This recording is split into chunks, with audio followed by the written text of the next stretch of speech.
7 Landfrauen aus 7 Regionen der Schweiz. 7 Bäuerinnen im Wettbewerb um die beste Regionalküche. SRF bei den Leuten schaut diesen Frauen in den Alltag und in den Kochtopf. Unsere Gastgeberinnen sind Erna Köfer aus dem appenzellischen Schlatt, Stefanie Moser von Wichtrach, Kanton Bern, Sibyl Meyer aus dem aargauischen Anglikon und aus dem luzernischen Altbüron Romana Zumbühl. Dann sind dabei Ramona Imhasli aus dem Walliser Fieschertal, Silvia Stschier aus dem bündnerischen Parsons und aus dem freiburgischen Motier Anis Simonet. Das ist SRF bei den Leuten, Landfrauenküche.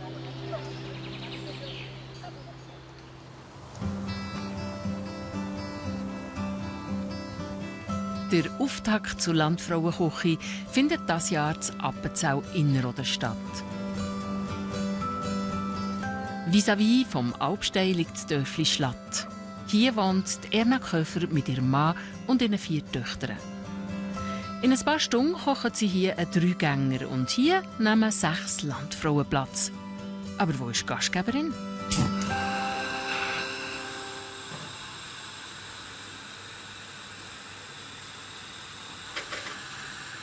Da sitzt sie seelenruhig in der Werkstatt statt in der Küche. Für Silvia, die helfen kochen, gibt es noch einen Halsschmuck, dass wir auch beide ganz schick aussehen. Und in ein paar Stunden kommt sie dann ins Setz und ist nicht parat. Immer mögen schon noch kommen. Die Frauen können erst am Abend. Da muss es einfach noch sein. So.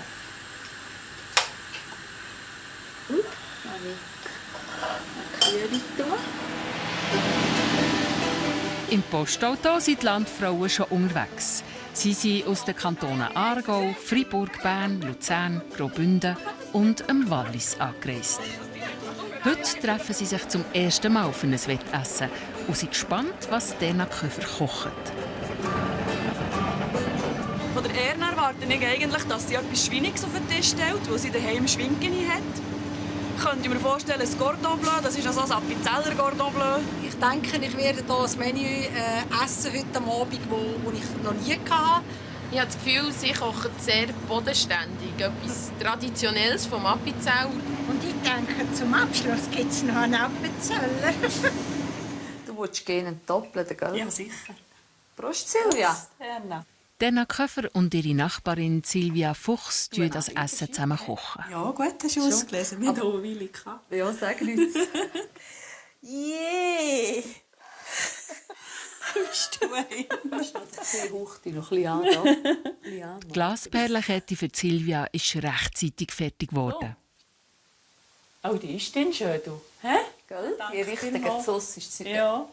Ah, hast aber nicht du die gemacht? Sicher? Nein, ehrlich? Ja, also ja. So. Jetzt müssen sie aber hinter das Essen. Zur Vorspeise gibt es unter anderem Schlipfenkäse. Ein junger Käse, der in Salzwasser eingelegt ganz geschlifferig wird. Darum sein Name. Und auf Kalorien schaut heute sowieso niemand. Gut. Das ist voll gut. Geht ein bisschen top. Statt ihn einfach wie üblich zu schiebeln, sticht ihn Erna als Säule aus. Zur Vorspeise gibt es auch noch Kässchopen, eine Appenzeller Tradition aus altem Brot und rasem Käse.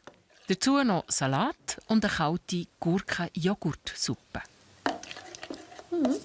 Das Fleisch für den Hauptgang ist junges, zartes Schweiniges. Jutza, sagen sie dem. Ich tue jetzt vom Jutza Säule das Hüftchen füllen mit Frischkäse, Knoblauch, hat Pommes drin, Äpfelteile, die Äpfel ein bisschen eingelegt, hat Schweissbröckchen drin, fein gewürfelt, Peterli kommt noch rein. Auch. Probieren wir mal. Und aufs Hüftchen her kommt ein bisschen Bratspeck und dann die Füllung drauf einrollen und noch rundum Rohschinken etwas einpacken und dann anbraten am niedergaren Stand. Nebst dem Hüftli gibt es im Hauptgang noch ein kleines Kotelett, ein Filetstückchen Teigwaren und Gemüse. Und dann noch 4 verschiedene kleine Desserts. So mit tun. Gott. Die erste Hürde für Erna, der Rohschinken lässt sich nicht so einfach um das Hüftli legen. Und der eben auch nicht. Ich habe gerade das Gefühl, der Rohschinken sei ein bisschen auseinander, den man random tun sollte. Und der hier ist vielleicht ein bisschen zu kurz. Jetzt fürchtet man keinen voneinander beim Brötchen. Wir müssen es mal ausprobieren. Du hast ja gesagt, du bist von dem. Ja, als ein Mensch vom Seben. Ja. Weißt du, die Menschen kennen nicht so voneinander, wenn man einen... Weißt du, wenn man ein bisschen Lager macht, dann kleben sie doch aneinander. Nicht? Weißt du, wenn sie jetzt so, quasi so versetzt. Ja, der muss lange. Ah, der muss lange? Eine Breite. Ob die Rolle wirklich zusammen hat und nicht auseinandergeht, zeigt sich dann beim Anbraten. Wir haben alle Hunger jetzt und freuen uns, dass wir etwas bekommen.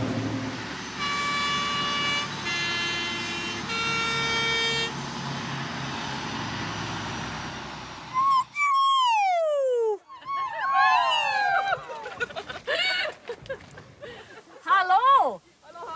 Eins noch mal. Hoi! Salut! Hoi! Hallo, Elena. Geht's dir? Ramona, jetzt Schön. gerade gut, wenn ich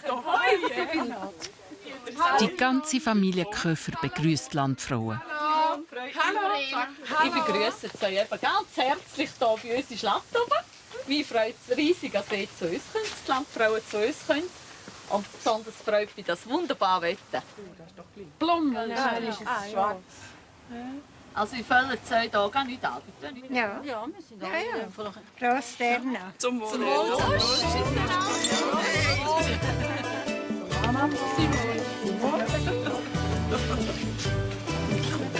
Was braucht es jetzt für einen Boden? Erna, ihr Mann, der Dieter Köfer, serviert heute Abend das Landfrauenessen. Und dass alles bereit ist, muss sich Erna jetzt wieder verabschieden. So, liebe Frauen, ich haue es jetzt in die Küche, als ihr am 7. neben auf dem Teller habt. Ich hoffe, ihr habt recht, für das ihr habt Hunger.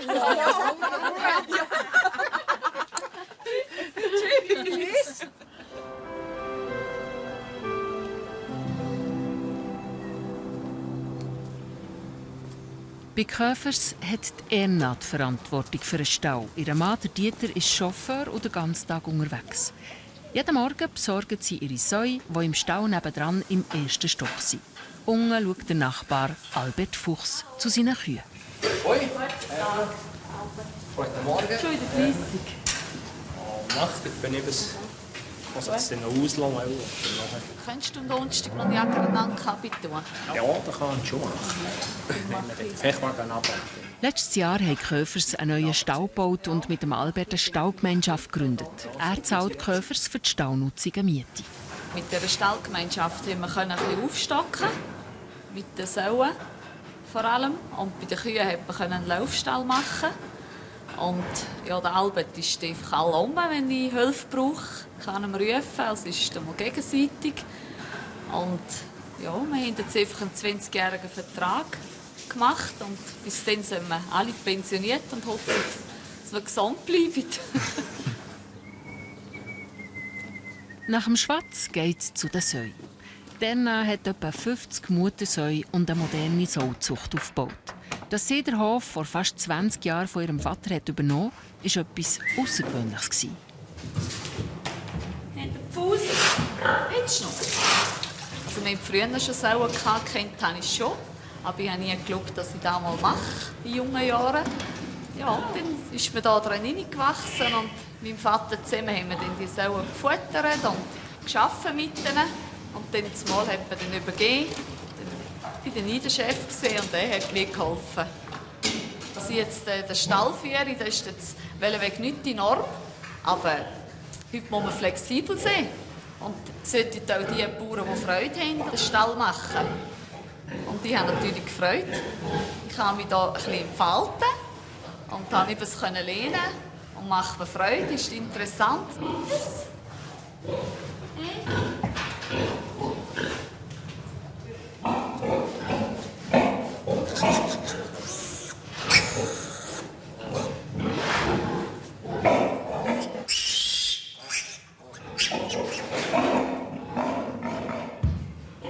Wenn die Säue nicht noch gerade bei ihren Jungen in der Wurfbox sind, dann sind sie im Stall nebendran mit Auslauf.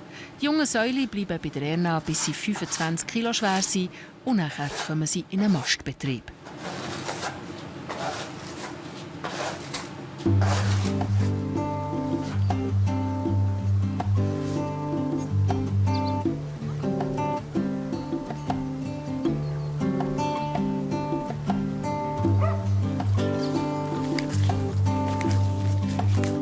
Erna Köfer will für das Landfrauenessen das Gemüse aus ihrem Garten nehmen, wenn er dann genug hergibt. Die Kohlräbchen kann man auf jeden Fall nehmen. Von denen gibt es aber schon heute. Ich will jetzt gerade ein Rüebli suchen. Aber sie hat hier ein bisschen Scheite bis bewölkt aus. Ich glaube nicht, dass ihr hier genug bekommt. Ich probiere noch eins. Nein, ist noch nichts mit Rüebli. Ja, wir hatten halt recht einen nassen Frühling. Und dann habe ich relativ spät angesagt. Und jetzt ist halt das Ergebnis. Sie können aber halt ein bisschen später.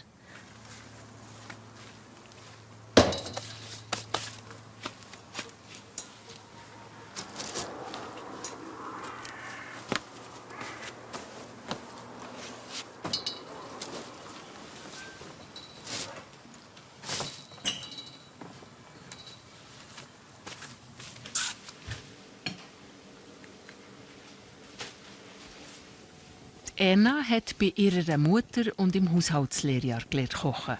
Was sie der Familie auftischt, wird auch geschätzt. Ich habe eine Familie, die gerne isst.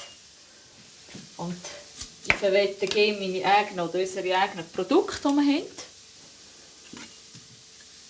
Und essen selber natürlich auch gerne. Also das ist ein Rezept mit allen eigenen Produkten, die wir haben auf dem Betrieb haben. Da haben wir Schweissbröckchen geräucht und dann haben wir die selber gemachten Nudeln und das Gemüse vom Garten, je nachdem, was wir haben. Ausser die Rüebli. Die sind halt noch nicht aus dem Garten.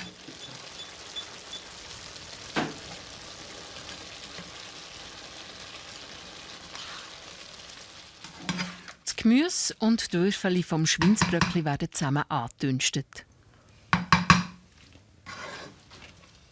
Die gekochten Teigwaren kommen in eine Gratinform und das Gemüse kommt dazu.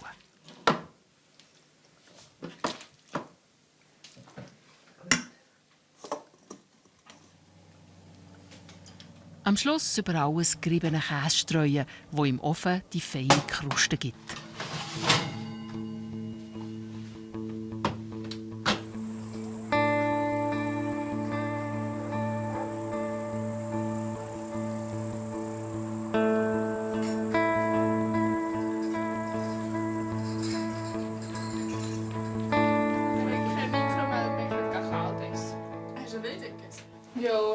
Für die Nacht sind alle heimgekommen. Die Köfers haben 4 Töchter. Sie sind zwischen 9 und 18. Wer will da? Rübe geht auf den Markt.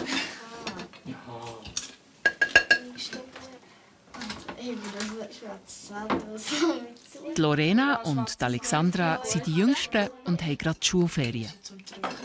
Das sieht sicher schön aus.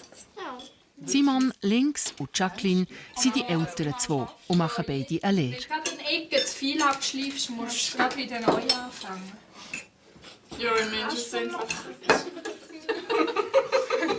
Sie finden, dass das, was es bei Mama gibt, meistens auch das Beste ist. Es ist frisch, es kommt aus dem Garten oder es ist Fleisch von der Sau oder Nudeln, die sie auch selber gemacht hat. Ja, wir haben viel Eigenes, das andere vielleicht nicht haben. Und das ist wahrscheinlich schon besser, als wenn du irgendwie schon Sachen musst kaufen musst, die schon von irgendwo hergeflogen worden sind oder so.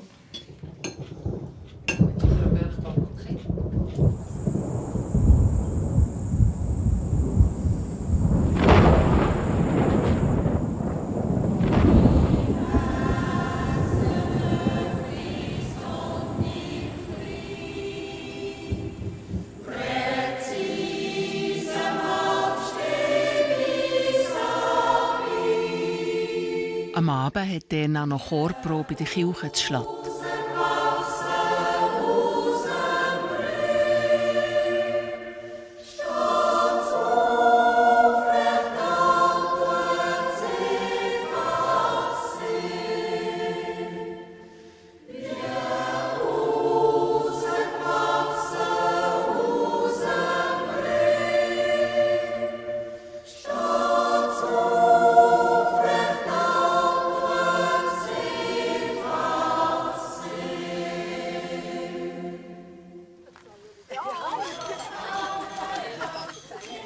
Natürlich geht es nach dem Singen noch weiter mit Singen.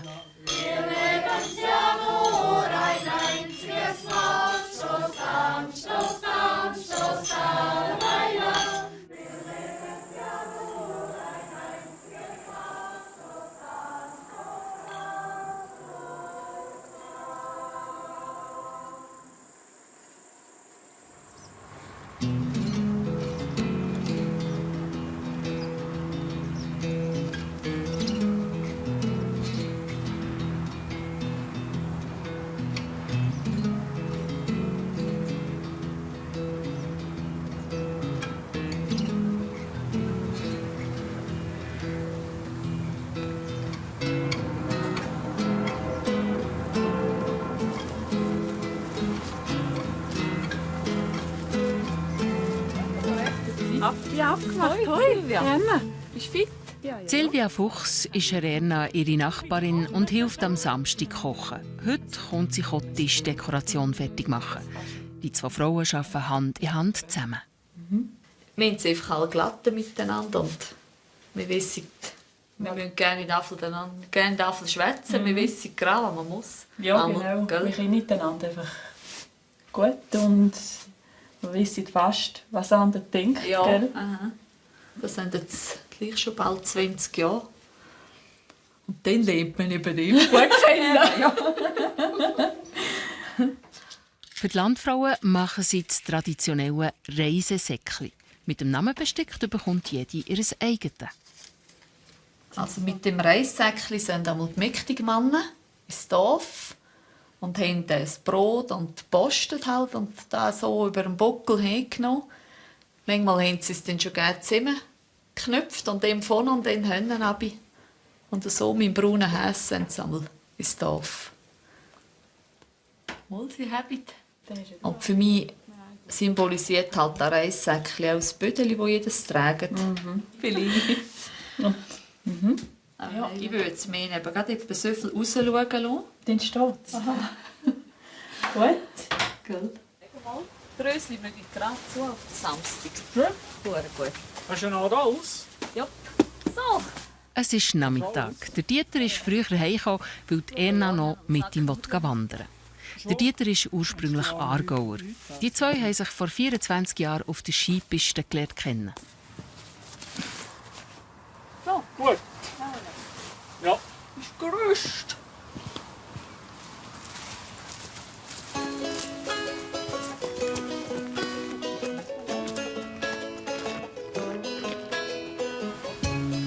In Rosa oben haben wir beide eine Skisaison gemacht. Hier oben haben wir uns kennengelernt. Er ist, glaube ich, in meine gefahren, dort bin ich noch sicher, auch die eine. So weiss ich noch sicher.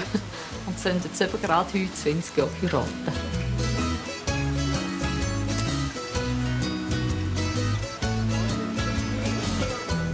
Das Zweite etwas unternehmen, das ist in den letzten Jahren ein bisschen zu kurz gekommen.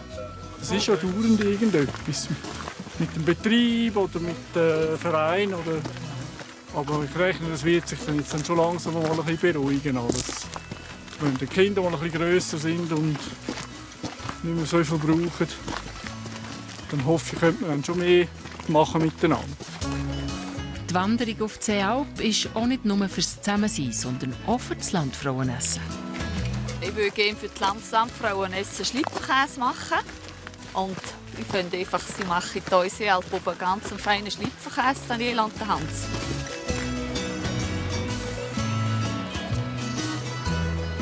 Hallo Daniela. Ja, hoi miteinander. Bist du aber schön? Bist du fleissig? Hoi Erna, hoi Didi. Hi, kommen wir auf Besuch? Ja, wir sollten noch ein bisschen Käse haben für den Samstag. Daniela Gmünder und ihre Familie tun im Sommer auf der Seealp Käse. Neben dem typischen Herdkäse machen sie auch den Schlipfenkäse, einen jungen Käse, der seinem Namen erst gerecht wird, wenn er mindestens einen Tag im Salzwasser eingelegt war und geschliffrig wird. Hier ist er noch im Rohzustand. Schlipfen haben Sie gesagt, wenn da, hä? Ja, für die Vorspeise sollte ich haben, ja. Man willst in 2, wollen wir noch ein bisschen probieren? Hä?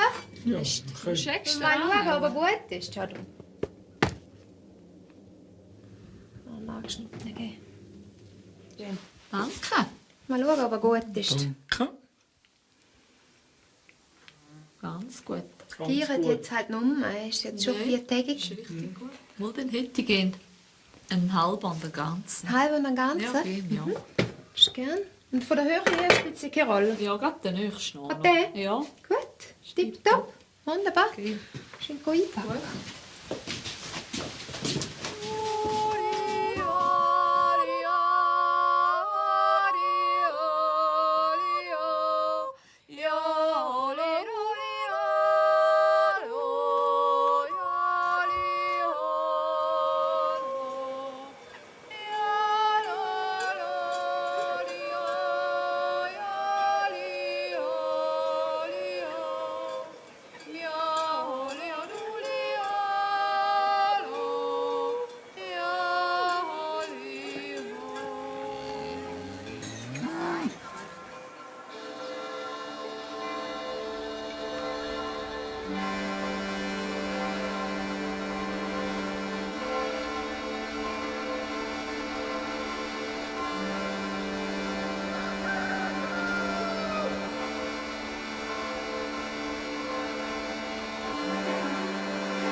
Der letzte Tag vor dem grossen Essen.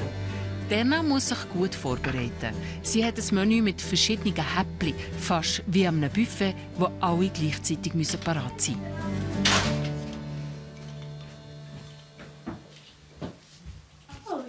Beim Stall gesehen? Ja. Schon?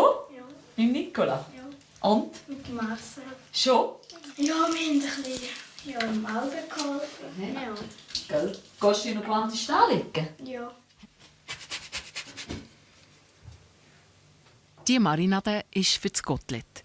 Rena, ihr Fleisch ist alles von eigenen jungen Säuen. Jagger, sagt man denen. Das junge Fleisch ist etwas Neuartiges. Normalerweise kommt ein Jager, der 100 Kilo hat in die Metzg. Und das sind Juza. Und da werden die Jageli mit 60 Kilo gemetzgt. Und dann gibt es einfach die kleineren Fleischstücke. Mir dunkt es für Leute, die bald wo noch mal Fleisch essen, hat es einfach eine ideale Grösse. Und ja, da ist der Reiz mit zum da machen.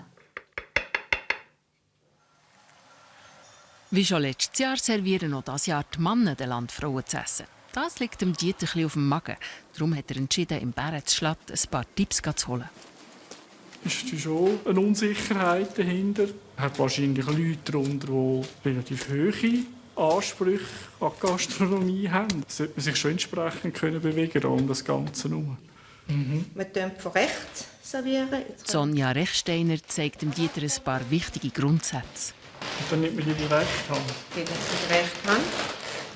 Und dann kannst du so einstellen und schenkst hier mal den Weisswein.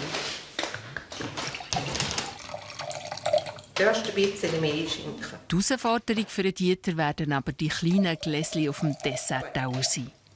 Und dass dir das nicht wegrutscht, haben wir hier einen kleineren Trick. Ja. Du kannst die Gläschen mit ein bisschen Marzipan unten dran befestigen. Und dann einfach so ein bisschen draufdrücken. Und dann tust du so viel drauf. Dass du nicht in den Teller reinkommst. Genau. Ja, du musst ihn schön herstellen. Jawohl, so. Und sonst musst du es wegnehmen. Und zwar so. Immer rechts. Warte mal, nicht mehr da. Normalerweise ist es gut. Das ist schon ein bisschen. Das ist ein bisschen zu viel lang. Das ist ja dann nicht mehr. Das ganze leeres Glas haben. Also vor allem im Rohr so ein Problem. Weil der Rest dann ist unten dran. Nein, du musst fertig gegessen haben. Steht kaum so weit. Wo ist das Fleisch beim Gast? Ja, wahrscheinlich zuerst so. Ja, aber jetzt läuft alles vom Teller oben ab. Und nicht an die Körper. Man könnte es über dem Hosensack heben und auf das rein. Wenn man einen Teller umkippen will. Also das wäre für mich jetzt wirklich das Schlimmste, als was man einem Gast kann machen kann. Aber ich glaube, er schafft das, so wie ich ihn kenne. Ja, jetzt darfst du gerade mal probieren. Der Dieter plagen ganz andere schlimme Befürchtungen. Das Horrorszenario. Also für mich kein Dessert mehr hat am Schluss.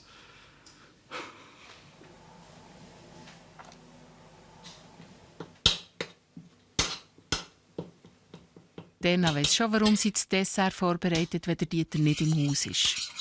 Das gibt ihre beliebte Geburtstagstorte.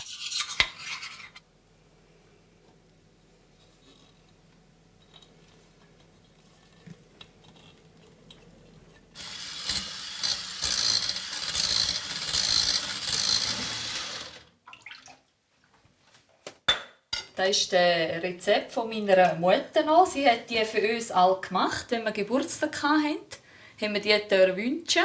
Und sie hat sie aus einem Kochbuch. Und wahrscheinlich ist sie, also ist eine Garaktote, heisst sie. Und wir haben ihr einfach Geburtstagstote gesagt. Die Torte besteht im Wesentlichen aus Anke, Schoki, Zucker und Eiweiß. Für die Landfrauen gibt es dazu noch eine Panna Cotta, eine Beerenglasse und eine Schokimus. Von jedem nur ein Mufo. Der Rest ist für den Dieter.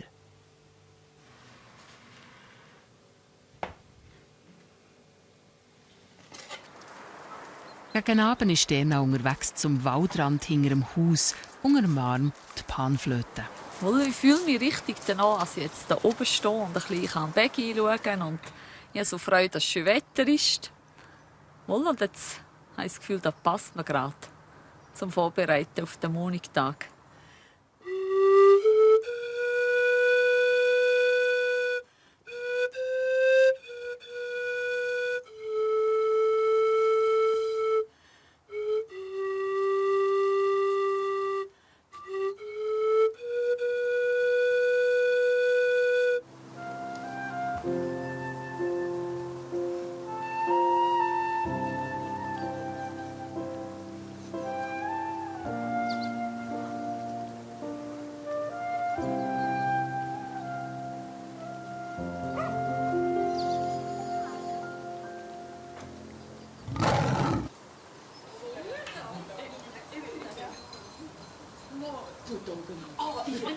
Die Landfrauen sind fertig mit dem Apero. Der Esstisch ist festlich gedeckt und die Gäste dürfen Platz nehmen.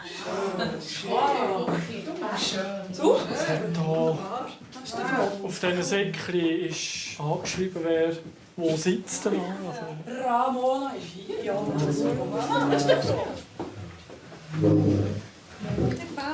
Schön. Ja, ich kann die Haltung fast nicht lesen. Dreh's doch ein bisschen zu dir. Es ist so wegen dem Dialekt. Ah, sie kommt es nicht erklären vielleicht. In der Küche gilt es ernst. Jetzt muss der Rohschinken die grauten Hufplätzchen zusammen haben. Also ich bin aufgeregt, wenn es noch rumfallen würde. Ja. Und rumrutschen, wenn ich nicht also sicher wäre. Ja. Sie haben also Hunger. Ehrlich? Jetzt sind die Frauen gekommen und was ich gehört habe, sie können, habe ich das Gefühl gehabt, oh, wie verjagt.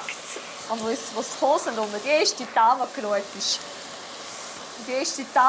hat, ist gerade durch. Es ist wieder richtig alles verflogen und jetzt ist wieder Ruhe. Jetzt tun wir es in den Ofen. Die Huftrauen sind kompakt geblieben und kommen in den Ofen, wo auch schon die Kotelette am Stück niedergaren.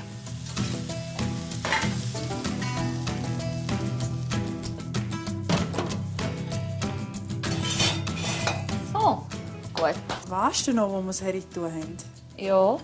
Willst du Fotos schauen? Oh ja. Galerie? Komm. So. Ja, genau. Da an der Dilleli noch dran. Das Dilleli kommt auf die kalte Gurken-Joghurtsuppe aus Gurken, Joghurt und Knoblauch.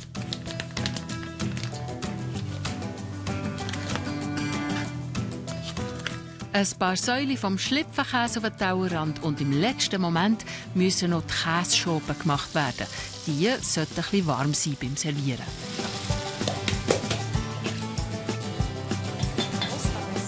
Das Brot wird im Anken goldbraun angebrätelt.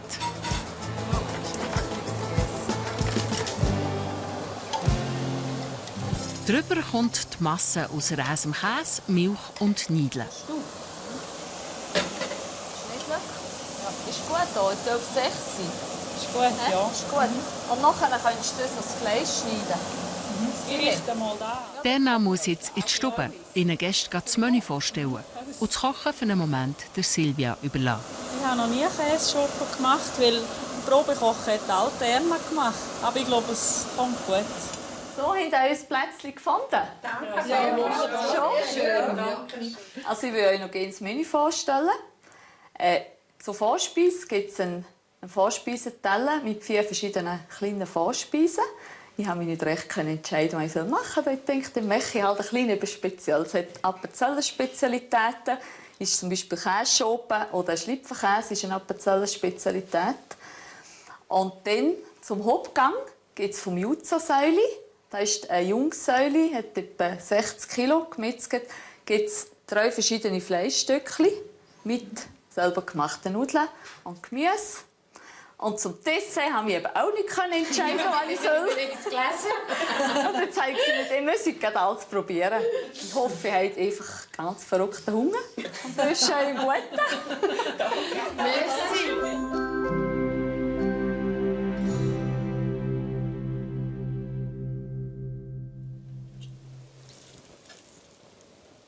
Silvia hat die Vorspeise fertig gemacht. Jetzt sollte man sie servieren, sonst sind die Kässchoppen dann wieder kalt. Wir haben hier einen Innerrhoder-Wein sogar. Also, wir haben nicht viel Rebbergen im Innerrhodischen. Das ist so eine Enklave hier Richtung Rheintal. Die haben noch ein bisschen Reben. Der Dieter lässt sich aber nicht stressen. Ja, das richtige Glas, bitte. Ja. Das ist ja nicht so schlimm. Nicht so die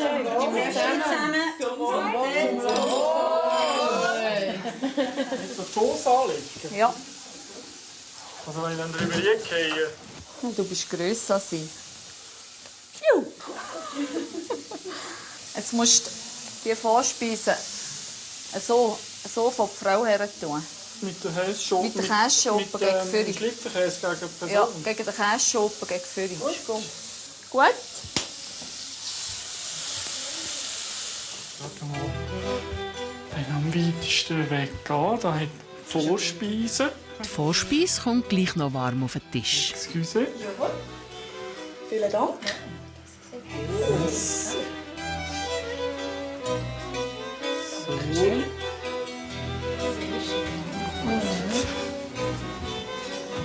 So. Ah, das muss ich gar nicht machen. Ich bin schon zuerst schon fertig für Schritt. Ich bringe dir die nächste. Bitte. Mit der Säule. Das ist originell, gell? Gut, gell? Die 6 Landfrauen bewerten jeden Gang der Gastgeberin auf einer Skala von 1 bis 10 bewerten.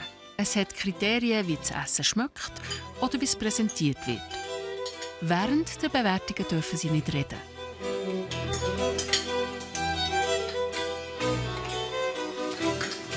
Die ausgefüllten Zettel werden eingesammelt und bleiben bis zum Finale unter Verschluss. Ich habe eigentlich sonst überhaupt nicht gerne so kalte Suppe. Die sind so blablabla. Aber die war sehr, sehr gut gewürzt. Ganz gut. Und was mir noch geblieben ist der Säulikäse, den sie ausgestochen hat. Der war nicht so der Burner. Das braucht gar nicht mehr. Nein. Alles gut. Der Salat war mir zu gross. Vom Anrichten her. Vom Gau her war er wunderbar. Ja, das ist so. Zwiebeln sind herzig. Das hat alles sehr guten Eigengeschmack gehabt. Vielleicht der Schlüpferkäse nicht so, aber er war gleich originell von der Form her. Also im Großen und Ganzen war das eine super Vorspeise. In der Küche kommt es zum Höhepunkt. Erna muss 3 verschiedene Stücke Fleisch gleichzeitig parat haben. Die Filetstücke, die Kotelette und die gefüllten Huftrouladen. Die Kotelette waren 3 Stunden bei niedriger Temperatur im Ofen. Jetzt werden sie am Stück angebraten.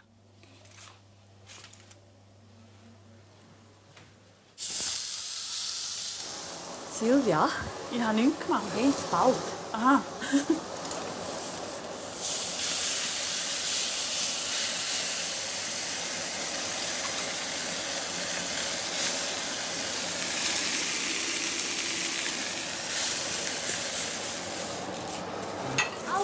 Hey. Ja. Schön, haben Sie aber Hunger gehabt? Ja. Vielleicht war es ja gut gewesen. Jetzt noch die Sauce probieren, die es zum Fleisch gibt. Irgendwie fehlt mir ein bisschen die Schärfe. Ich kann das ehrlich nicht sagen. Jetzt haben wir noch ein bisschen Tabasco rein, hä? Der mild, weißt du? Aha. Ein bisschen Käse auf die Zugetti tun. Ja, ist gut. Na da. Fleisch verschneiden. Die sauber gemachten Teigwaren werden im letzten Moment gekocht. Salzen hast du schon das Wasser? Jawohl.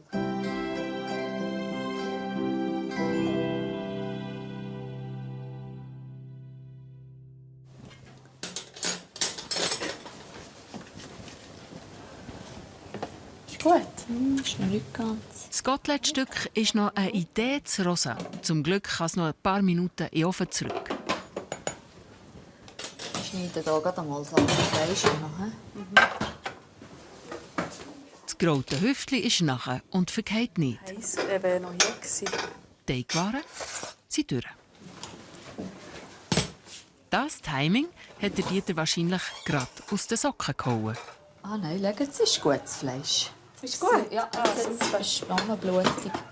Ich bin jetzt schon eine Frau. Ich bin gerüstet. Ja, das ist da. So, kann nicht passieren. Ja. Auf jedes Tauer kommt ein Schälli mit Teigwaren, 3 Stückchen Fleisch und Gemüse. Willst du nicht das Tüchlein offen haben? Nein, darf nicht. Sonja ist verboten.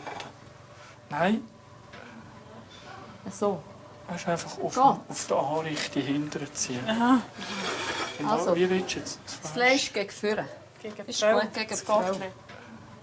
Entschuldigung. Heiß. Danke vielmals.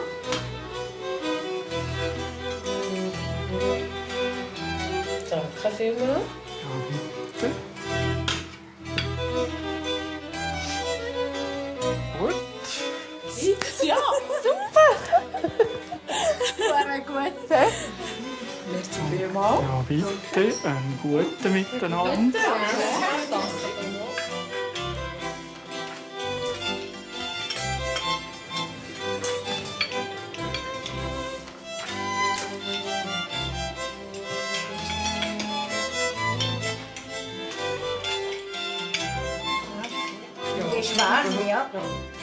Der Hauptspeisenteller war sehr gut. Ist alles miteinander ein bisschen viel. Ein bisschen viel Fleisch. Ist aber jedes einzelne Fleisch ist sehr gut, ist zart, es war alles heiß. Ich liebe es daheim auch ohne unbedingt noch Beilagen. Ich habe genug mit Fleisch und Gemüse. Und das Fleisch ist natürlich ganz speziell gemacht worden. Gut. Für mich sind die Teigwaren gerade ein bisschen zu fad, muss ich sagen. Das ist ja so, das Salz fehlt ein bisschen dort. Das verläuft. Du, es ist dir etwa genug. Ich habe nicht gerne Teigwaren, das finde ich so etwas Langweiliges. Und es war auch nicht so wahnsinnig gut gewürzt. Und das Gemüse war auch nicht der absolute Hammer. Das ist so... Und dort hat auch der Pfiff drinnen gefällt. Also ob es so ein bisschen Krüsseln also am Schluss. Aber das sind Ostschweizer Pinot. Ist wahr? Ist es so? Ich nehme an, dass es ein Pinot Noir war. Das war ein leichter, fruchtiger Landwein. Mich hat zum Schweinigen hat er gut gepasst. Sehr gut. Toll, uns. So, jetzt ist er schön. Habt ihr gesehen? Jetzt ist er wunderschön. Total frei. Es ist verwunken, sie Bord. Schön. Oha, ist abgeräumt. Ja, sie sind verlaufen. Sind fettig? Ja, sind allgrün im Gesicht und liegen in der Wiese raus. Darfst du her tun? Entweder sind sie ein bisschen häkelig oder sonst haben sie zu viel gehabt. Wenn sie zu viel haben. Sie hat jetzt das Sand stehen lassen, dass sie das Fleisch mag probieren. Ja.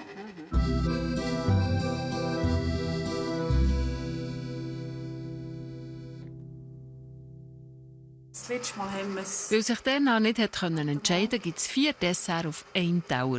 3 davon in einem kleinen Gläschen. Tomahawk. Silvia. Die karamellisierten Nüsse sind auf dem falschen Dessert gelandet. So. Die Torte ist ein kleiner wackeliger Kandidat. Eine Herausforderung für den Dieter. Oh, klasse. Super. Einen rechten Löffel voll wieder. Ah, super. Schau mal, wie schön. Wenigstens werden die Gläschen mit Marzipan am Teller angeklebt. Ja. Es sieht ein bisschen komisch aus, weißt, wenn sie, gerade bei diesem Gläschen zum Beispiel, weißt, es ist so weit ab und es geht nur darum, dass es nicht anfängt zu rutschen. Nein, alles würde ich jetzt nicht wegnehmen, aber einfach bei den nächsten würde ich nicht zu viel haben. Da. Und da kippt ein bisschen, gell? Wieso? Das Döttchen kippt ein bisschen. Aber Ja. noch. Probierst du. Du kannst das schon. Ja. Danke. Excuse. Der Dieter serviert souverän. Du hast ein bisschen ein gageliges Törtchen, Entschuldigung. Ein gageliges. Danke dafür. Ein guter Miteinander. Silvia und Erna haben es geschafft. Am Tisch müssen sich die Frauen noch durchs Dessertteller kämpfen.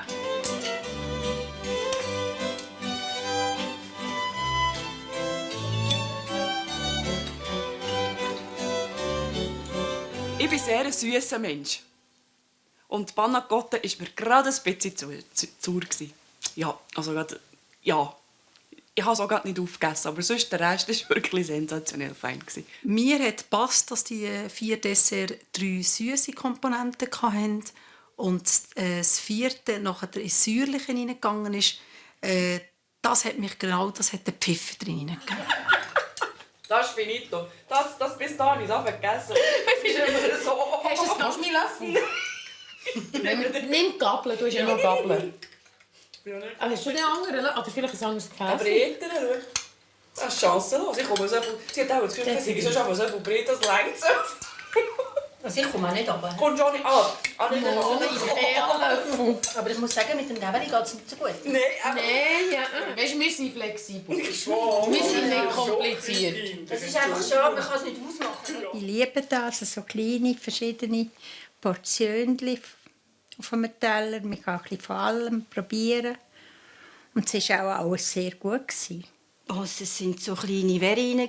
Es hat schön ausgesehen mit den Farben. Es ist einfach vielleicht ein bisschen zu steril. Also, ja. Vielleicht mit einem Blümchen, der Kapuzinerkäse oder weiss ich was. Ja, hätte es ein bisschen auflockern. Aber eben der Glacé und die Mousse war himmlisch. Die Landfrauen scheinen gut gegessen zu haben und am Tisch ist eine gute Stimmung.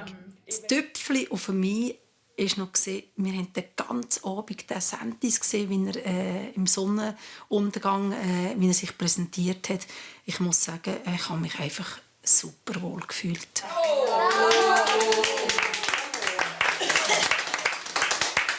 Bei uns gibt es nach dem Messen keinen Kaffee. Ja. Wir nicht einmal einen Alpen, bitte.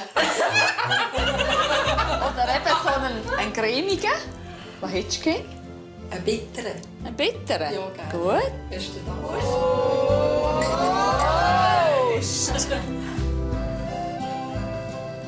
Mögen wir verwarmen? Oh, der ist fein. Ja, der ist fein. Ja, der ist fein, der ist frisch.